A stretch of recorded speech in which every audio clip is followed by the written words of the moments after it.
So Man City were looking to end a disappointing week on a positive note when they came up against Leeds. They lost the last two matches against Newcastle United and Bayer Leverkusen and threw away a lot of the momentum that they had heading into November's international break. Guardiola surprised many when he made 10 changes to his team for the midweek defeat against Bayer Leverkusen in the Champions League.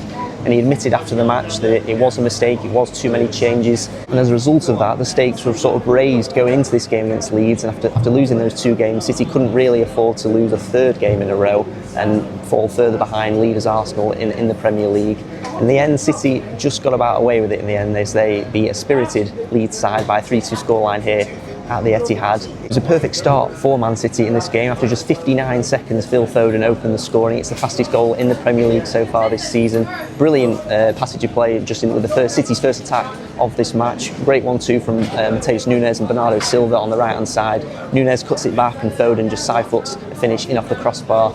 Guardiola encouraged his players to sort of be laser focused for this game against Leeds after their recent setbacks, and they made that perfect start, as I mentioned before, with Foden scoring the opener. Josko Gvardiol then doubled City's lead with a header from a corner just before the half-hour mark, and City dominated proceedings. They were very much in control of the game.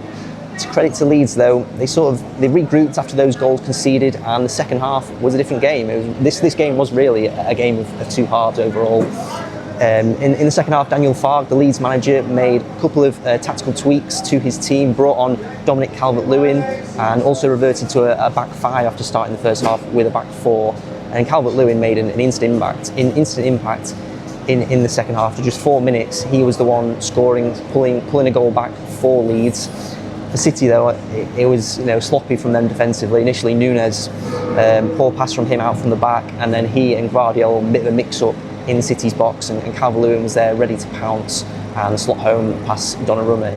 Then Leeds sort of growing in confidence. City were a bit frustrated, and it was Gvardiol who then gave away a penalty just after the hour mark, I think it was, and it was a little bit unfortunate, but I think it was a penalty in the end. It was Lucas Nemecha, former Man City player, former Man City youth player, who stepped up, and he looked a bit nervous to be fair, and he had his penalty saved by Gianluigi Donnarumma initially.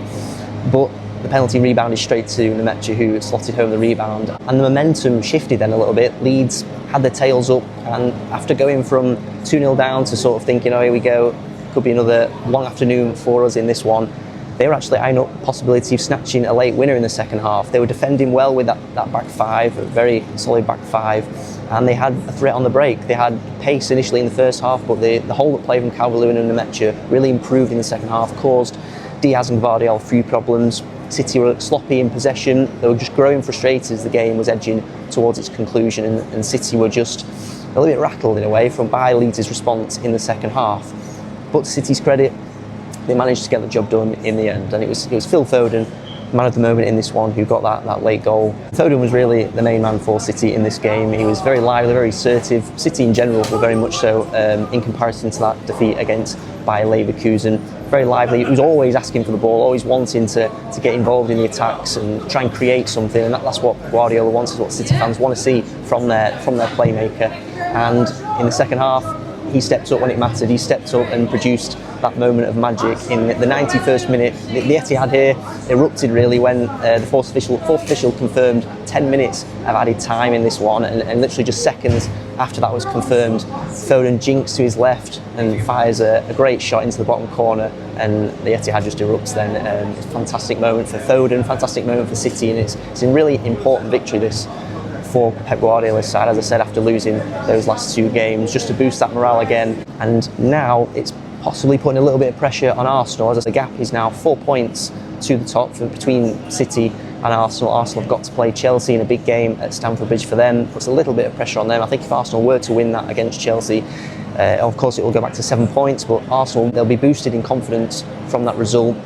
For City, it's just the same again. They've just got to keep trying to push Arsenal as much as they can and avoid these setbacks. They want to now build some momentum, build another positive run of form. Before the international break, they won 4 games in a row in all competitions, and then after the international break, as I said before, 2 games they lost then, but they want to get this positive run of form together now. It's going to be hard during a busy fixture schedule in December, heading over into the winter months now. but it's possible. I think some of the fixtures coming up are favourable on paper for City. A trip to Fulham is up next, and City would fancy their chances against Fulham, an opponent they've have got a really good record against in the Premier League over the years. And then after that, they come back here to the Etihad to play at home against Sunderland next weekend. That Fulham game, actually, I should say, is on Tuesday night, whereas the Sunderland game is at the weekend. And Sunderland have proven to be difficult for many teams this season, but it's on paper, City at the Etihad will hope that they perform better than they did a little bit against Leeds and will put in a solid performance.